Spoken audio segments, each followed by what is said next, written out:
सुंदरबन के घने जंगल में उस दिन कुछ अजीब घट रहा था जब अचानक एक भयानक चीख गूंजी। फिर ये क्या जानवर है? बचाओ बचाओ! और उसके साथ ही पत्तों की सरसराहट के बीच एक विशाल बाघ डर के मारे मेरे सामने से होकर सीधा गांव की ओर भाग निकला। उसकी आंखों में ऐसा खौफ था जो मैंने पहले कभी किसी बाघ में नहीं देखा था। तभी मेरे कानों में एक और अजीब आवाज पड़ी, जो न बाघ की दहाड़ थी और न किसी जानी पहचानी जानवर की।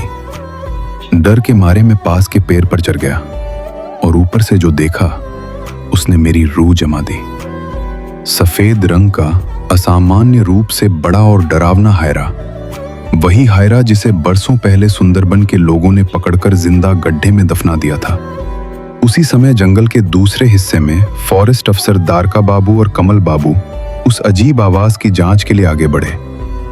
टॉर्च की रोशनी पड़ते ही उनके सामने वो खड़ा था और अगले ही पल कमल बाबू की जान चली गई। किसी तरह दारका बाबू बचकर गांव पहुंचे और सुबह होते ही पूरे इलाके में चेतावनी फैल गई कि जंगल में हायरा जिंदा हो चुका है और कोई भी वहां न जाए। लेकिन गांव में भूख डर से बड़ी थी, इसलिए मदन, शिबू, पोटल, शंभू और खगेन काका जैसे लोग चेतावनी को अनदेखा कर जंगल में घुसे। मधुमक्खियों के छत्तों की तलाश में पोटल और शंभू अंदर तक चले गए। तभी अचानक पोटल की चीख सुनाई दी और उसके बाद जो आवाज आई वो किसी बाघ की नहीं थी।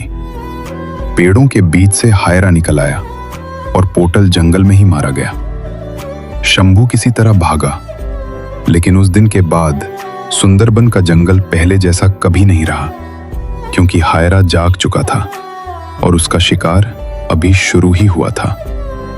सुंदरबन में हायरे के जागने के बाद जंगल जैसे अचानक मरा मरा सा हो गया था। दिन में भी पंछियों की आवाज सुनाई नहीं देती थी और हवा में अजीब सी सड़ांध भरी रहती थी। गांव के लोग रात रात भर जागने लगे थे, क्योंकि हर थोड़ी देर में कहीं न कहीं से वही अनजानी डरावनी आवाज सुनाई देती थी। दारका बाबू कमल बाबू की मौत के बाद पूरी तरह टूट चुके थे और जब उन्होंने ऊपर अफसरों को खबर दी तो मदद के नाम पर सिर्फ खामोशी मिली। उधर गांव में पोटल और शंभू के लापता होने से डर और गहरा गया। तभी गांव का सबसे बूढ़ा आदमी हरिदास सामने आया और उसने बताया कि हायरा कोई साधारण जानवर नहीं, बल्कि बरसों पहले जिंदा दफन किया गया एक अभिशाप है, जिसे मारा नहीं गया बल्कि बस दबा दिया गया था। उसी रात हायरा पहली बार जंगल से निकलकर गांव के बहुत पास आ गया और एक बच्चे के गायब होने से पूरे गांव में हाहाकार मच गया। कीचड़ में मिले पंजों के निशान न बाघ के थे न इंसान के।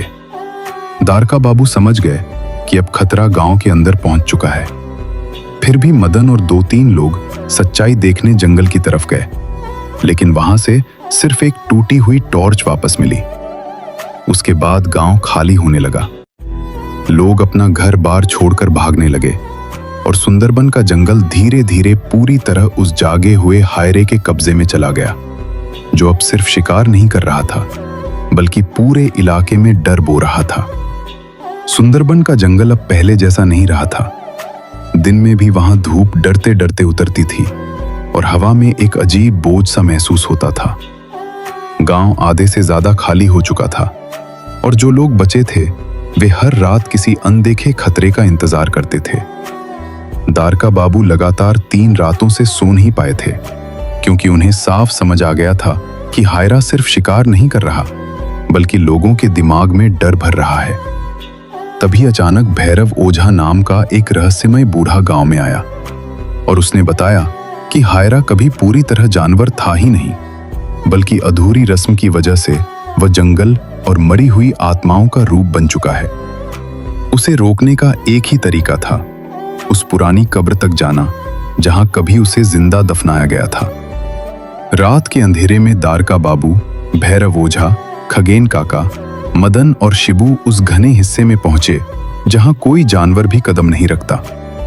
लेकिन वहां पहुंचकर उन्होंने देखा कि कब्र खुल चुकी है और पत्थर बिखरे पड़े हैं। तभी पीछे से वही भयानक आवाज गूंजी और एक पल में सब कुछ बिखर गया। शिबू उस अंधेरे में गायब हो गया और खगेन काका भी लौट नहीं पाए। आखिरी कोशिश के तौर पर भैरव ओझा ने मंत्रों और ताबीजों से हायरे को कुछ पल के लिए रोका और दारका बाबू ने पुरानी कब्र को फिर से बंद किया। जंगल कांप उठा और वो आवाज धीरे धीरे जमीन के भीतर समा गई। सुबह होते होते जंगल शांत तो हो गया, लेकिन दो लोग हमेशा के लिए गायब हो चुके थे। और सुंदरबन में कुछ हफ्तों बाद जिंदगी ऊपर ऊपर से सामान्य लगने लगी थी।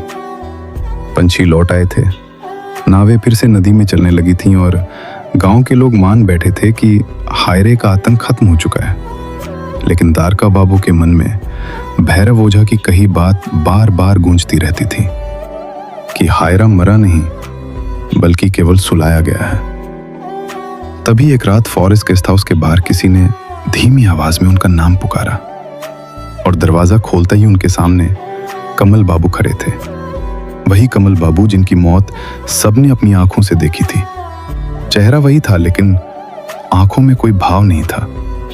कमल बाबू ने बताया कि हायरा कभी एक अकेला शरीर नहीं था, बल्कि उन सभी लोगों की पीड़ा और डर से बना था जिन्हें जंगल में कभी न्याय नहीं मिला।